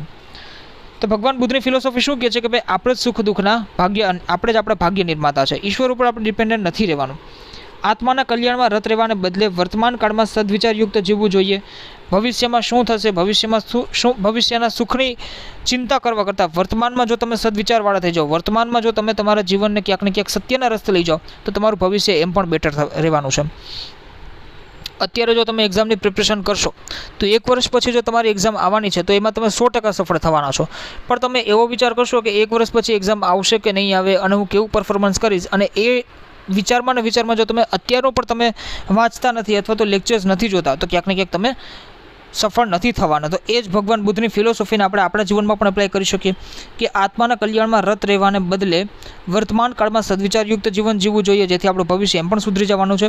બીજું કે મેં તમને કીધું એમ કે ભાઈ કર્મકાંડનો એને વિરોધ કર્યો. યજ્ઞમાં થતી પશુ હિંસાને અટકાવવા માટે એમને આ વિરોધ કર્યો હતો અને એમણે કહ્યું કે ભાઈ અહિંસા સર્વોચ્ચ ગુણ છે. ભગવાન બુદ્ધ અને મહાવીર સ્વામી અહિંસાના પરમ પૂજક છે. તમામ પ્રાણીઓ પ્રત્યે અહિંસાથી વર્તવું જોઈએ, તે માનવતાનું સૌથી મોટું કર્તવ્ય છે. તે ઉપરાંત ઉચ્ચ નીચના ભેદભાવનો વિરોધ કર્યો. તે ટાઈમ પિરિયડમાં મેં તમને કીધું એમ કે ભાઈ વર્ગ વિષમતા ખૂબ વધી ગઈ. વર્ગ વિષમતા હોવી એ કોઈ એની વર્ગ વિષમતા છે જે કોઈ એનાથી પ્રોબ્લેમ નથી, પણ વર્ગ વિષમતાને લીધે જે ઉચ્ચ નીચના ભેદભાવ થાય છે, વર્ગની અંદર જે ભેદભાવ થાય છે એનાથી પ્રોબ્લેમ છે. તો ઉચ્ચ નીચના ભેદભાવનો વિરોધ કર્યો કે ભાઈ આ સમયે હિન્દુ ધર્મ જે છે બ્રાહ્મણ, ક્ષત્રિય, વૈશ્ય અને શૂદ્ર એવા 4 વર્ણોમાં વહેંચાઈ જાય છે અને બુદ્ધે આ વર્ણ વ્યવસ્થાનો જ વિરોધ કરી નાખ્યો. એમને કીધું કે ભાઈ મનુષ્ય ઉચ્ચ કુટુંબમાં જન્મ લેવાથી મહાન નથી બનતો. મેં તમને કીધું એમ કે ભાઈ બ્રાહ્મણનો દીકરો જે છે બ્રાહ્મણ બને છે, રાજાનો દીકરો રાજા બને છે. હવે તમે કહો અત્યારની સિસ્ટમ પણ તમે જુઓ કેવી છે. રાજાનો દીકરો, સપોઝ કે કોઈ રાજા છે ખૂબ મહાન છે, એનો દીકરો મહાન થાય એવું જરૂરી નહીં હોય ભાઈ. એને રાજા જે છે એને અથવા તો ક્યાંક જે છે રૂલર છે, જે શાસન કરે છે, એને અર્થવ્યવસ્થાનું જ્ઞાન હોવું જરૂરી છે, એને ઇતિહાસનું જ્ઞાન હોવું જરૂરી છે, એને ભૌગોલિક જ્ઞાન હોવું જરૂરી છે, એની પાસે ઇન્ટરનેશનલ રિલેશન્સનું જ્ઞાન હોવું જરૂરી છે, કેવી રીતે કૂટનીતિક સંબંધો સાચવવા એ બધી વસ્તુ જરૂરી છે. રાજાના દીકરાને જો આ બધી વસ્તુ ખબર નથી તો એ રાજા બની જ ના શકે. તો એવું જ ભગવાન બુદ્ધે કીધું કે ભાઈ મનુષ્ય ઉચ્ચ કુટુંબમાં જન્મ લેવાથી મહાન ના બની જાય, એના કર્મથી એ મહાન બને છે. તો તે પોતાના કર્મથી, સદવિચારથી, સત્ય અને અહિંસાના પાલનથી મહાન બને છે. તેમણે સમાજમાં આપેલા ઉચ્ચ નીચના ભેદભાવનો ઉગ્ર વિરોધ કર્યો. તે ઉપરાંત સ્ત્રીઓને પણ મહત્ત્વ દીધું. તમે જુઓ કે ભગવાન બુદ્ધની આપણે વાત કરીએ તો એના સ્ત્રીઓએ એને કેવી રીતે મહત્ત્વ દીધું. એની ભગવાન બુદ્ધની જે શિષ્યાઓ છે ઘણી બધી સ્ત્રી શિષ્યાઓ હતી અને એમાંના પ્રથમ શિષ્યની જો આપણે વાત કરીએ તો મહાપ્રજાપતિ ગૌતમી જે છે એ સર્વપ્રથમ કપિલ વસ્તુમાં સંઘ છે એમાં સામેલ થવાવાળી પ્રથમ મહિલા હોય છે.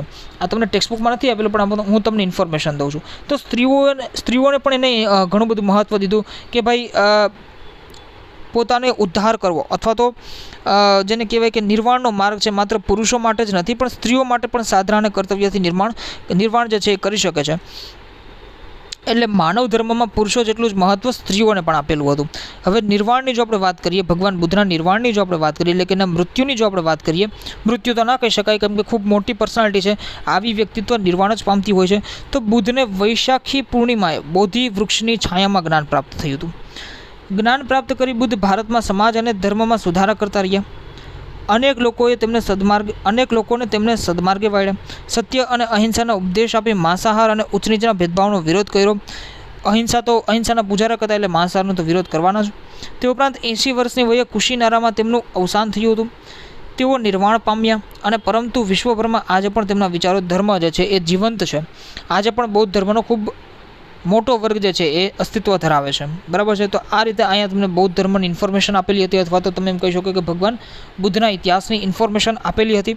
એ જ ટાઈમ પીરિયડમાં, સેમ ટાઈમ પીરિયડમાં જે છે મહાવીર સ્વામીનો જન્મ થાય છે.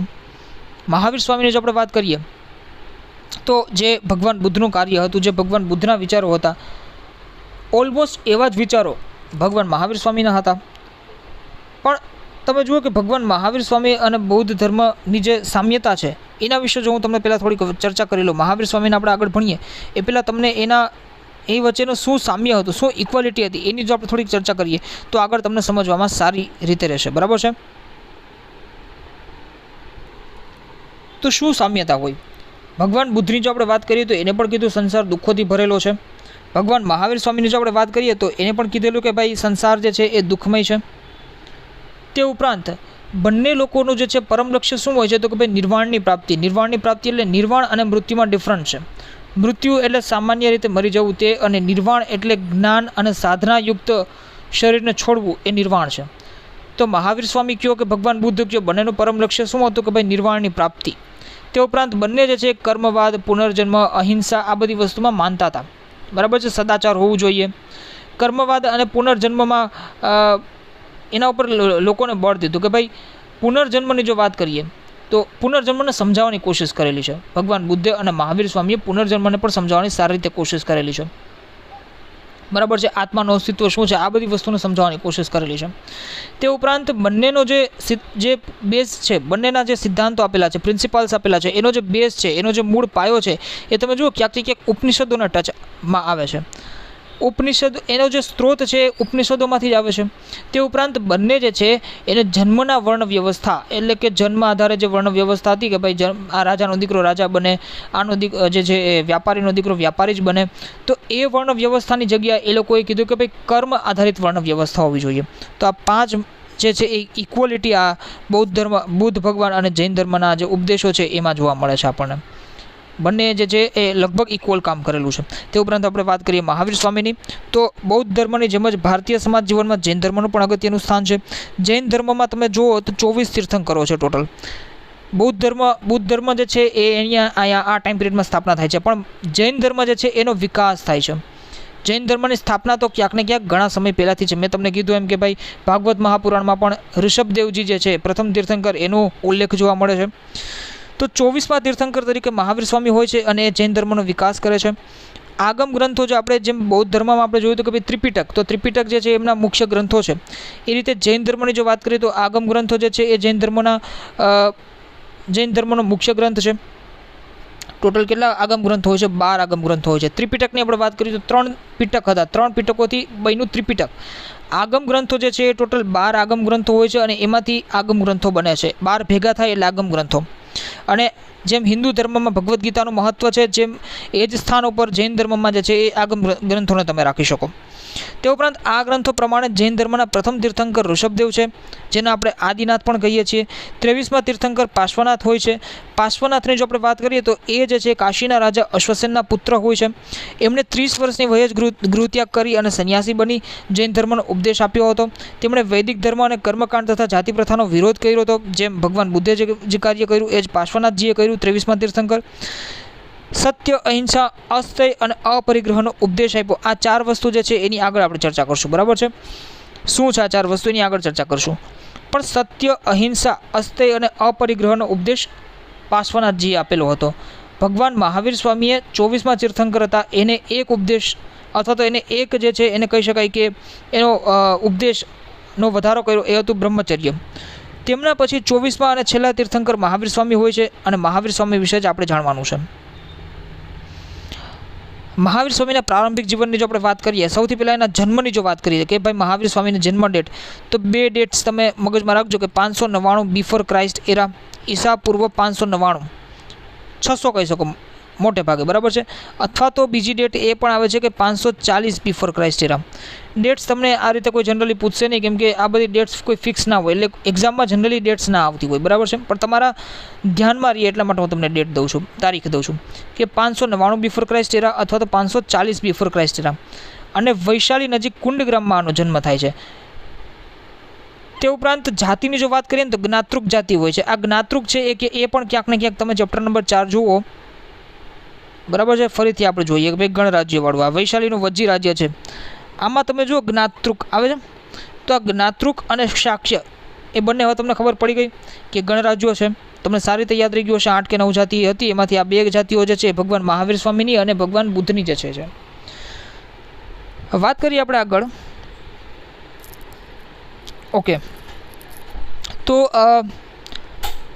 જ્ઞાતૃક ક્ષત્રિય વંશમાં મહાવીર સ્વામીનો જન્મ થાય છે. એમના બાળપણનું નામ વર્ધમાન છે. ભગવાન બુદ્ધના બાળપણનું નામ સિદ્ધાર્થ છે. ભગવાન મહાવીર સ્વામીના બાળપણનું નામ વર્ધમાન છે. તેમના પિતા સિદ્ધાર્થ ગણરાજ્યના રાજા હતા. જેમ ભગવાન બુદ્ધના પિતા પણ રાજા હતા, વડા હતા, પ્રધાન હતા, પ્રેસિડેન્ટ હતા. એવી જ રીતે ભગવાન મહાવીરના સ્વામીના જે છે પિતા જે છે એ પણ ક્યાંક ને ક્યાંક તમે જુઓ કે પ્રેસિડેન્ટ હતા. એના પોતાના વંશના અથવા ક્ષત્રિય જે જ્ઞાતૃક ક્ષત્રિય વંશ છે એના. તે ઉપરાંત મહાવીર સ્વામીના માતાનું નામ ત્રિશલાદેવી હતું અને મોટા ભાઈનું નામ જે છે નંદીવર્ધન હતું.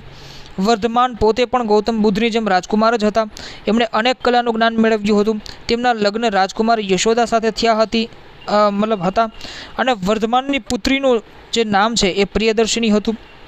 તમે જુઓ કે આ બધી વસ્તુ ઇન્ફોર્મેશન તમારે યાદ રાખવાની છે. આ બધી વસ્તુ તમને એક્ઝામમાં પૂછાઈ શકે છે કે ભાઈ મહાવીર સ્વામીની જાતિ કઈ હતી, તો કે જ્ઞાતૃક જાતિ. ગોત્ર આમાં તમને ઉલ્લેખ નથી આપેલો. ગોત્ર હું તમને કહી દઉં કે મહાવીર સ્વામીનું ગોત્ર કયું હતું, તો કે ભાઈ કશ્યપ હતું. મેં તમને જેમ કીધું એમ કે ભગવાન બુદ્ધનું ગોત્ર જે છે એ ગૌતમ હતું, એટલે એને ગૌતમ બુદ્ધ કહેવાય છે. તો ભગવાન મહાવીર સ્વામીનું ગોત્ર કયું હતું, તો કે ભાઈ કશ્યપ ગોત્ર હતું. બચપનનું નામ વર્ધમાન હતું. ગૃહત્યાગ જે છે એ 30 વર્ષે કરેલો હતો.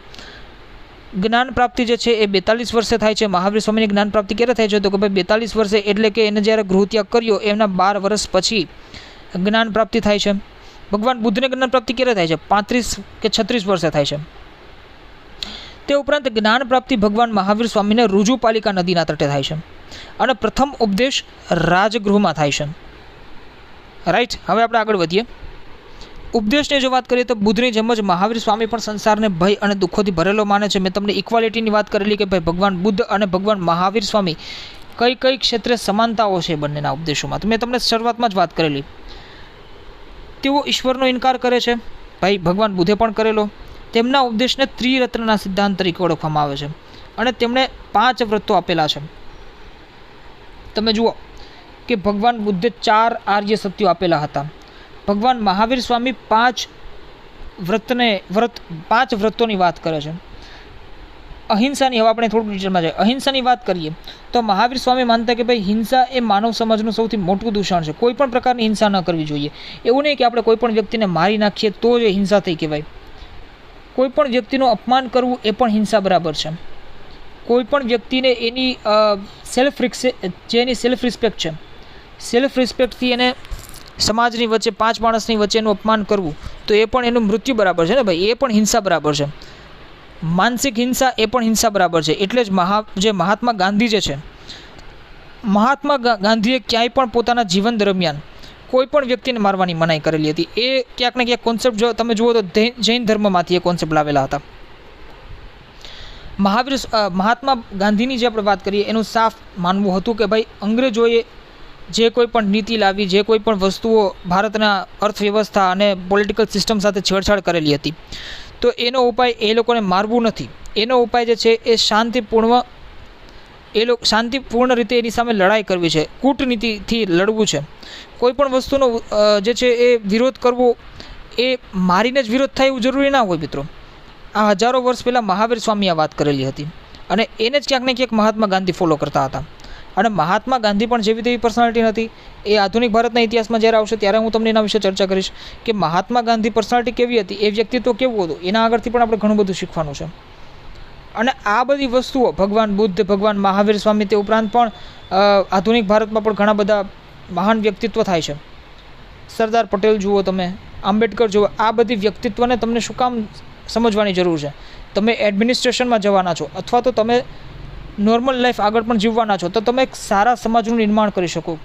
ભારતનું નામ જે છે એ ક્યાંક ને ક્યાંક તમે ડુબાડો નહીં. મતલબ આ બધા કારણથી આ બધી પર્સનાલિટીને સમજવી ખૂબ જરૂરી છે. બરાબર છે. તો અહિંસા એટલે શું? તો કે ભાઈ નાનામાં નાના જીવને પણ જીવવાનો અધિકાર છે. મનમાં પણ હિંસા, મેં તમને કીધું મનમાં પણ હિંસા ના કરવી જોઈએ. કોઈનું અપમાન કરવું હિંસા બરાબર છે.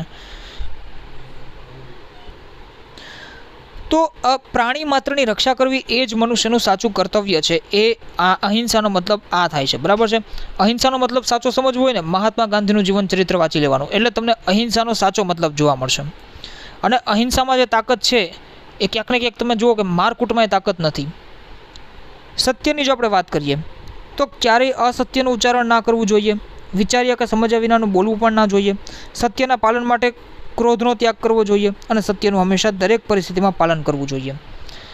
સત્ય વિશે એમ્ફેસાઇઝ આપણું જે આઈપીસી ઇન્ડિયન પિનલ કોડ છે એ પણ ક્યાંક ને ક્યાંક તમે જુઓ કે સત્ય ઉપર વધારે પડતું એમ્ફેસાઇઝ કરે છે, સત્ય ઉપર વધારે જોર દે છે. આઈપીસીની ઘણી બધી એવી કલમો છે કે તમે ખોટું બોલો છો જાહેર જીવનમાં, તમે જો ખોટું બોલો છો, અસત્ય બોલો છો તો તમને 7 વર્ષ સુધીની પણ સજા થઈ શકે છે. મિત્રો, આ વસ્તુ જનરલી કોઈને ખબર નથી હોતી. જે લોકો કોન્સ્ટેબલની તૈયારી કરતા હોય અથવા તો પોલીસ પ્રશાસનમાં જવાની તૈયારી કરતા હોય છે એ લોકોને અમુક ધારાઓ વિશે ખબર હોય. તમે જો આઈપીસીની કલમ છે કે તમે જો ખોટું બોલો છો જાહેર જીવનમાં, કોર્ટમાં તમે ખોટી ગવાહી આપો છો, તમે અસત્ય બોલો છો જાહેર સમાજમાં, તો તમને રાજ્ય જે છે એટલે કે કોર્ટ જે છે એ 7 વર્ષ સુધીની સજા પણ આપી શકે છે. તો આ જેવી તેવી વસ્તુ નથી. બરાબર છે. અસ્થયની જો આપણે વાત કરીએ તો ચોરી એ સૌથી મોટું અનિષ્ટ છે. કોઈની પણ અનુમતિ વગર તેની વસ્તુ ગ્રહણ ના કરવી જોઈએ. કોઈની પણ આજ્ઞા વગર કોઈના ઘરમાં પ્રવેશ પણ ના કરવો જોઈએ. એ પણ એક પ્રકારની ચોરી થઈ. એમ સમજાવી એ સમયના સમાજને ચોર વૃત્તિથી દૂર કરવાનો એમનો પ્રયત્ન હતો. અપરિગ્રહ એટલે શું? તો કે કોઈ પણ વસ્તુને સંગ્રહખોરી નહીં કરવાની. આપણે તમે જુઓ કે અત્યારના સમાજમાં પણ જો તમે જુઓ કે કાળાબજારી થઈ રહી છે. કોઈ લોકો જે છે ડુંગળીને સંગ્રહી રાખે, કોઈ લોકો ટમેટાને સંગ્રહી રાખે, પછી શાકભાજીના ભાવ જ્યારે મોંઘા થાય ત્યારે એમને વેચવાની કોશિશ કરે. તો આ સમાજમાં ખૂબ મોટું દૂષણ છે. મનુષ્યએ પોતાની જરૂરિયાત કરતાં વધારે ચીજવસ્તુઓ, ધનધાન્ય, આભૂષણો, વસ્ત્રોનો સંગ્રહ કરવો જોઈએ નહીં. જેટલી જરૂરિયાત હોય તેટલું જ રાખવાથી સંગ્રહવૃત્તિ ઘટે અને પરિણામે ગરીબો સુધી જે છે અનાજ જેવી ચીજવસ્તુઓ પહોંચે, એ એમનો ઉદ્દેશ્ય હતો. આપણે તમે જુઓ કે ભોજન કરવા બેસીએ ત્યારે પણ ઘણી બધી વસ્તુઓ એઠી મૂકીને જવા દેતા હોય છે. તો ભગવાન મહાવીર સ્વામીના જો ઉપદેશનું આપણે પાલન કરીએ તો એ વસ્તુ આપણે સૌથી પહેલાં બંધ કરવી જોઈએ. જેટલું આપણે જોઈએ છે એટલું જ આપણે ભોજનમાં લેવું જોઈએ અને બાકીની વસ્તુ આપણે ભોજનમાં ન લેવી જોઈએ, જેથી કરીને એ વસ્તુ બચે તો એ કોઈ પણ સમાજના અન્ય જે ગરીબ વર્ગ છે એના સુધી એ વસ્તુ પહોંચી જાય. તે ઉપરાંત આ જે ચાર ઉપદેશો જે છે એને ક્યાંક ને ક્યાંક તમે જુઓ કે પાર્શ્વનાથજી આપેલા હતા. પણ બ્રહ્મચર્ય એક નવો ઉપદેશ જે છે એ મહાવીર સ્વામી આપેલો કે ભાઈ જૈન સાધુઓ અને સાધ્વીઓ બ્રહ્મચર્યનું પાલન કરવું એ ખાસ મહત્ત્વનું છે, ઇમ્પોર્ટન્ટ છે. ત્રિરત્નની જો આપણે વાત કરીએ તો ત્રિરત્નના સિદ્ધાંત એટલે સમ્યક દર્શન, સમ્યક જ્ઞાન અને સમ્યક આચરણ. સમ્યકનો મતલબ થાય છે સારી રીતે. બરાબર છે. તે ઉપરાંત મહાવીર સ્વામી જે છે એક મહાન સુધારક તરીકે તો કે ભાઈ મહાવીર સ્વામીએ કર્મકાંડ અને યજ્ઞનો વિરોધ કર્યો. તે ઉપરાંત ઈશ્વરનો ઇનકાર કર્યો. યજ્ઞમાં થતી પશુ હિંસાની નિંદા કરવી એનો મુખ્ય ઉદ્દેશ્ય હતો. સ્ત્રીઓને સમાન અધિકાર આપવાની વાત કરી. ભગવાન બુદ્ધની આપણે વાત કરીએ તો એમને પણ સ્ત્રીઓને સમાન અધિકાર આપ્યા પુરુષોની જેમ. બુદ્ધની જેમ જ તેમણે લોકોની ભાષા પ્રાકૃત અને અર્ધમાગધીમાં ઉપદેશ આપ્યો. આ લોકોએ સંસ્કૃત ભાષાનો ઉપયોગ નહોતો કર્યો, પણ તે ટાઈમ પિરિયડમાં જે સામાન્ય ભાષા ચાલતી હતી, કઈ ભાષા ચાલતી હતી? તો કે ભાઈ માગધી ભાષા ચાલતી હતી, પ્રાકૃત ભાષા ચાલતી હતી, તે ઉપરાંત પાલી ભાષા પણ ક્યાંક ક્યાંક ચાલતી હતી. તો આ જે લોકો જે ભાષાનો ઉપયોગ કરે છે એ ભાષામાં ઉપદેશ આપવાનો એ લોકો પ્રિફર કર્યું. બરાબર છે. અત્યારના ટાઈમ પિરિયડમાં જુઓ તમે ઉપદેશ દેવો હોય ગુજરાતીમાં દો, હિન્દીમાં દો, ગ્લોબલ લેવલે જો તમારો ઉપદેશ દેવો છે તો ઇંગ્લિશમાં દો. પણ હવે જે ભાષા ચાલતી નથી, લેટિન ભાષામાં ઉપદેશ દેવાનો શું મતલબ છે? લેટિન ભાષા તો ચાલતી જ નથી. લેટિન ભાષાનું ક્યાંક ને ક્યાંક અસ્તિત્વ જ અત્યારે છે નહીં એટલું બધું. તો લોકો લેટિન ભાષા સમજશે નહીં. રોમની ભાષા છે લેટિન, બરાબર છે, રોમની પ્રાચીન ભાષા. લેટિન ભાષાને સમજશે નહીં અને લેટિન ભાષામાં ઉપદેશ દેશો તો શું એનો મતલબ છે? એના જેવી વસ્તુ છે. તે ઉપરાંત નિર્વાણની જો વાત કરીએ તો મહાવીર સ્વામી 72 વર્ષની વયે પાવાપુરીમાં નિર્વાણ પામ્યા. તો આ રીતે તમે જુઓ કે આજથી 2500 વર્ષ પહેલાંની જો આપણે વાત કરીએ તો ગૌતમ બુદ્ધ અને મહાવીર સ્વામીના ઉપદેશથી લોકો જે છે ક્યાંક ને ક્યાંક લોકોને સાચી દિશા મળી, સાચી ડાયરેક્શન મળી. અને તમે જુઓ કે લોકોમાં જેટલા પણ ધાર્મિક કુરિવાજો હતા, સામાજિક કુરિવાજો હતા, એ ઘણી બધી અંશે જે છે એ દૂર થવા લાગ્યા અને સમાજ જે છે એ સુધારણા તરફ આગળ વધે છે. ધાર્મિક ક્રિયાકાંડો અને દૂષણ દૂર થયા અને મોટી સંખ્યામાં લોકો એના અનુયાયીઓ બન્યા. તો આ રીતે જે છે આ બંને ઉપદેશકોને એ શાંતિ અને સદાચારનો માર્ગ અપનાવવા લોકોને અનુરોધ કર્યો અને આ રીતે સમાજ જે છે એ એક સાચી દિશા મેળવે છે, સમાજ જે છે એ સાચો ડાયરેક્શન મેળવે છે અને બૌદ્ધ ધર્મની સ્થાપના થાય છે અહીંયા અને જૈન ધર્મનો આગળ વિકાસ થાય છે. આ રીતે તમારું અહીંયા ચેપ્ટર કમ્પ્લીટ થાય છે. તો દર વખતેની જેમ લેક્ચર જોવા બદલ તમારો ખૂબ ખૂબ થેન્ક યુ, ધન્યવાદ, આભાર. Thank you. ઓકે.